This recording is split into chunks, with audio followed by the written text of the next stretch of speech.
Hello friends, welcome to Tiruppur சமையல் தமிழ். அனைவருக்கும் வணக்கம். இன்னைக்கு நம்ம பார்க்க போகிறது ஒரு அருமையான எம்டி சால்னா தாங்க. இந்த மெத்தடில் செய்து பாருங்க, ரொம்பவே அருமையாக இருக்கும். இது பரோட்டா, சப்பாத்தி, நான், புலாவ், பிரியாணி மற்றும் இட்லி, தோசை எல்லாத்துக்குமே ரொம்ப அருமையாக இருக்குங்க. கண்டிப்பாக செய்து பாருங்க. நம்ம வீடியோக்குள்ளே போகிறதுக்கு முன்னாடி நம்ம சேனல் சப்ஸ்கிரைப் செய்யாதவங்க சப்ஸ்கிரைப் பண்ணிக்கோங்க. பக்கத்தில் இருக்க பெல் சிம்பிள் கிளிக் பண்ணி ஆல் கொடுங்க. வாங்க எப்படி செய்யறதுன்னு பார்க்கலாம். தேங்காய் இந்த கப்பில் ஒரு 1/4 கப்பு தோல் சீவி எடுத்துருக்குறேனுங்க. உங்களுக்கு எவ்வளவு சால்னா வேணுமோ அதுக்கு தகுந்த அளவுக்கு எல்லா பொருளும் போட்டுக்கணும். நீங்கள் துருவி வேணாலும் போட்டுக்கலாம், நான் கட் பண்ணி எடுத்துருக்குறேன், போட்டுக்கலாம். பூண்டு 3 பல், இஞ்சி 2 இன்ச்சு நல்லா பொடியை நறுக்கி எடுத்துருக்குறேனுங்க, இதுவும் போட்டுக்கலாம். முந்திரி ஒரு 13 முந்திரி இருக்குங்க. நிலக்கடலை இது ஒரு 2-3 டேபிள் ஸ்பூன் இருக்குங்க, போட்டுக்கலாம். ஜீரகம் ஒரு 1/4 டீஸ்பூன், மிளகு ஒரு 1/4 டீஸ்பூன், கசகசா ஒரு 1/4 டீஸ்பூன் போடணுங்க. சோம்பு ஒரு 1/4 டீஸ்பூன், பட்டை ஒரு துண்டு, ஏலக்காய் 2, கிராம்பு ஒரு 3. இது கொஞ்சமாக அரைக்கிற அளவுக்கு தண்ணி விட்டு அரைச்சி எடுத்துக்கலாங்க. நைஸ் பேஸ்ட்டாக அரைச்சி எடுத்துகிட்டு வரணும். அரைக்கிற அளவுக்கு தண்ணி விட்டு அரைச்சி எடுத்துக்கங்க. குக்கர் வச்சுட்டோனுங்க.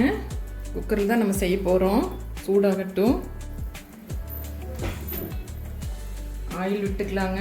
நான் 2 டேபிள் ஸ்பூன் அளவுக்கு விடுறேன். வெங்காயமெல்லாம் வதக்கணுங்க, அதுக்கு தகுந்த அளவுக்கு பார்த்து விட்டுக்குங்க. 2 டேபிள் ஸ்பூன் அளவுக்கு விடுறேன். ஆயில் சூடாயிடுச்சுங்க. நான் கடலை எண்ணெய் தான் விட்டுருக்குறேன், நீங்கள் எந்த ஆயில் வேணாலும் விட்டுக்கலாம். பிரிஞ்சி இலை 1, பட்டை ஒரு துண்டு, ஜாதி பத்திரி இது ஒரு பாதி சைஸுங்க, நட்சத்திர சோம்பு 1, ஏலக்காய் 2, கிராம்பு ஒரு 4, கல்பாசி சிறிது, பெரிய வெங்காயம் 2 மீடியம் சைஸுங்க, இதோட பொடியாக நறுக்கி எடுத்துக்கிறேன், போட்டுக்கலாம். நீங்கள் எவ்வளோ உங்களுக்கு கிரேவி தேவையோ அதுக்கு தகுந்த அளவுக்கு எல்லாமே போட்டுக்கணும்.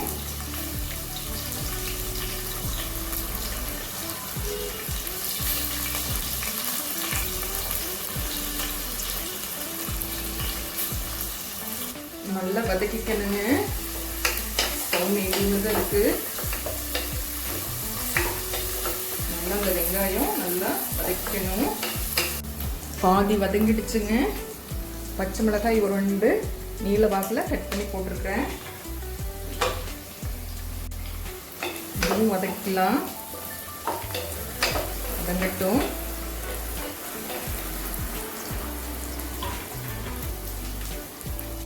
அடுத்து தக்காளி 2 மீடியம் சைஸ் நல்லா பொடியை நறுக்கி எடுத்துக்கிறேங்க, இதுவும் போட்டுக்கலாம்.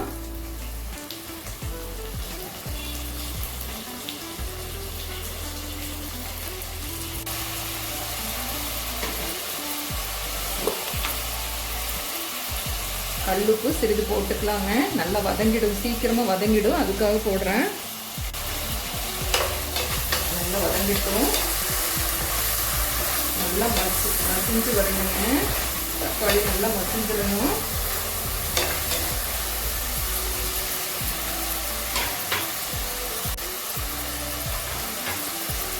கருவேப்பிலை சிறிது போட்டுக்கலாம்.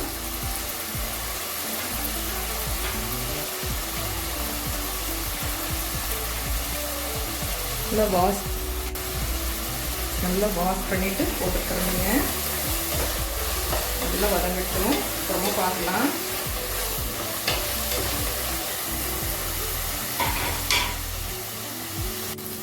வதங்கிடுச்சுங்க.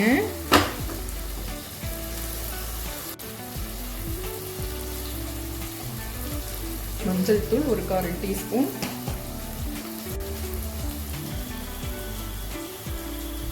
மல்லித்தூள் ஒரு 1/2 டேபிள் ஸ்பூன் போடணுங்க. தனி மிளகாய் தூள் ஒரு 1/2 டேபிள் ஸ்பூன்.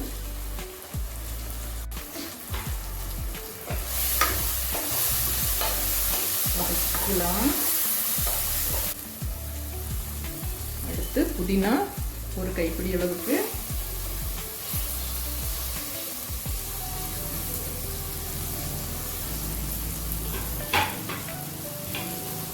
புதினா கண்டிப்பாக போடணுங்க.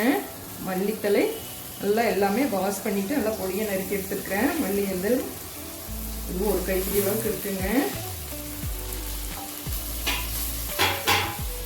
வதக்கலாம்.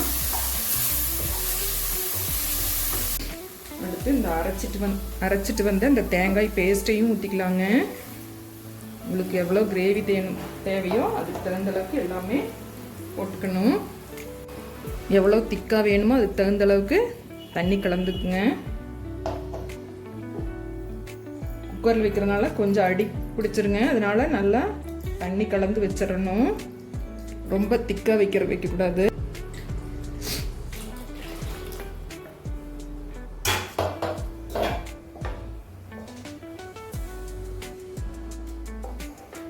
நல்லா மிக்ஸ் பண்ணிடலாங்க.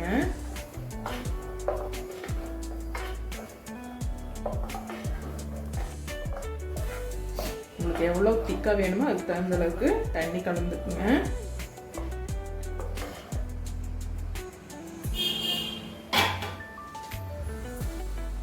ஏற்கனவே நம்ம உப்பு போட்டிருக்கிறோம் வதக்கும் போது, அதனால் பார்த்து அளவாக போட்டுக்குங்க.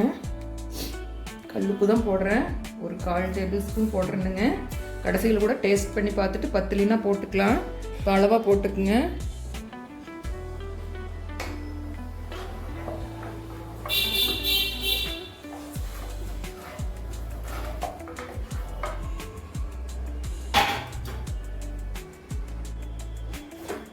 ஸ்டவ் மீடியமில் இருக்குது. குக்கர் மூடி போட்டுக்கலாங்க.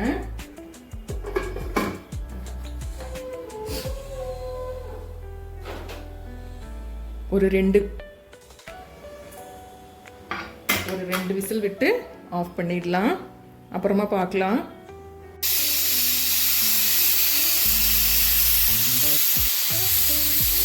ரெண்டு விசில் வந்துருச்சுங்க. ஆஃப் பண்ணிடலாம். விசில் அடங்கிடுச்சுங்க. ஓப்பன் பண்ணி பார்த்துடலாம்.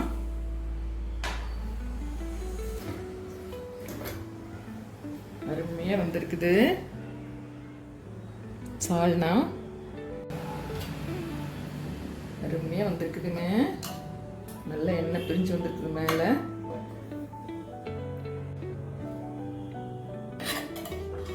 சால்னா ரெடி.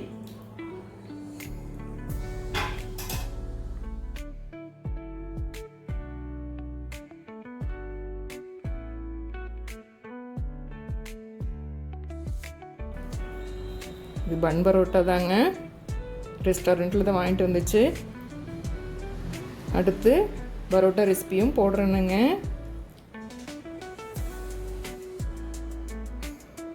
அருமையான எம்டி சால்னா ரெடி. இந்த மெத்தடில் செய்து பாருங்கள், ரொம்பவே அருமையாக வரும். இதே மெத்தடில் நீங்கள் வெஜிடபிள்ஸ் போட்டு கூட செய்யலாம்.